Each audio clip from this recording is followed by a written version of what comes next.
ये क्या होता है, मटर के दाने के समान सबसे छोटी ग्रंथि होती है, लेकिन होता है ना देखने में छोट और घाव करे मोट, वो वाली बात है। मतलब देखने में छोटा है लेकिन ये मास्टर ग्लैंड है।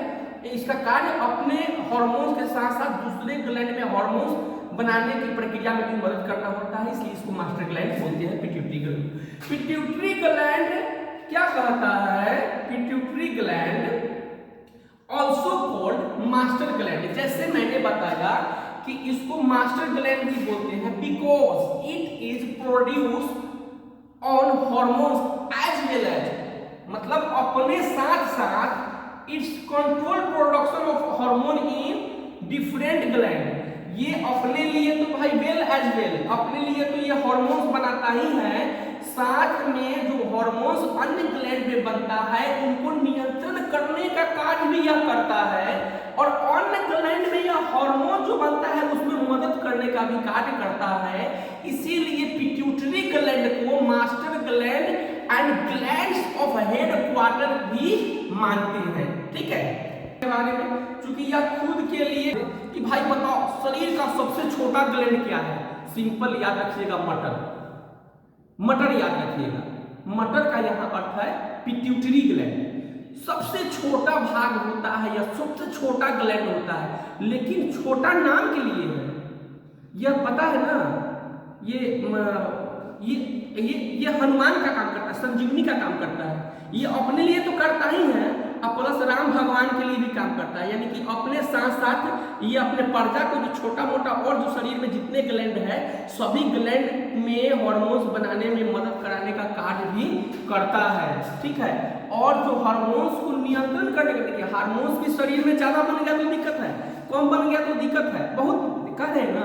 देखिए थोड़ा सा कंटेंट ये बड़ा होगा, अगर आप लोग कहेंगे तो ये थोड़ा सा लंबा चैप्टर है, हम कल फिर इसको जो है जो बच जाएगा बता देंगे। चूंकि देखिए जल्दी जल्दी पढ़ा देंगे फिर मजा नहीं आएगा, पूरा नहीं समझ पाइएगा।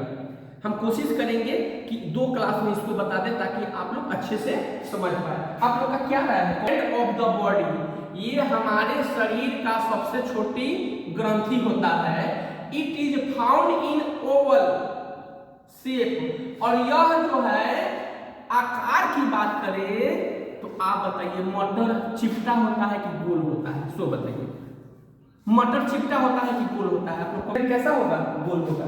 यह क्या है? सबसे छोटी और सबसे छोटी ग्रंथि होती है और यह गोलाकार होती है, यानी कि ओवल होती है। ओवल मींस होता है गोलाकार। ठीक है, अब कहता है it is located in brain below the hypothalamus. देखिए हम लोग का जो ब्रेन है, दिमाग है, उसके बीच में हाइपोथैलेमस होता है, जस्ट उसके नीचे जो है ये पाया जाता है जिसको बोलते हैं पिट्यूटरी ग्लैंड। ठीक है, यह जो है कहाँ पाया जाता है? हाइपोथैलेमस के नीचे पाया जाता है, ब्रेन में, है ना। Part of the pituitary gland, है ना। तो पिट्यूटरी ग्लैंड के क्या क्या पार्ट है ना, उसके बारे में हम लोग जानते हैं। तो इसमें सबसे पहले होता है, देखिए 2-3 नाम है लेकिन सब समांतर है, सब सेम ही है, नाम कोई भी है याद रखिएगा।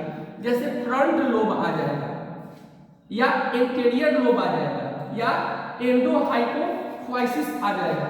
ये तीनों नाम आएगा लेकिन तीनों सेम ही है। फ्रंट लोब बोल दीजिए उसको, एंटीरियर लोब बोल दीजिए, या एंडोहाइपोफाइसिस बोल दीजिए। यह तीनों जो है यह ब्राही अंग होता है, यानी पिट्यूटरी ग्लैंड का फ्रंट पार्ट होता है। ठीक है, वहीं इसके बैक पार्ट की बात करें तो बैक में आ गई बैक लोब, लिखा भी हुआ है, पोस्टेरियर लोब यानी पोस्टेरियर मतलब पीछे की ही बात कर रहा है, और न्यूरोहाइपोफाइसिस। ये तीनों नाम सेम ही है, यानी कि एक बैक की बात कर रहा है, एक फ्रंट की बात कर रहा है। ठीक है, तो ये हो गया।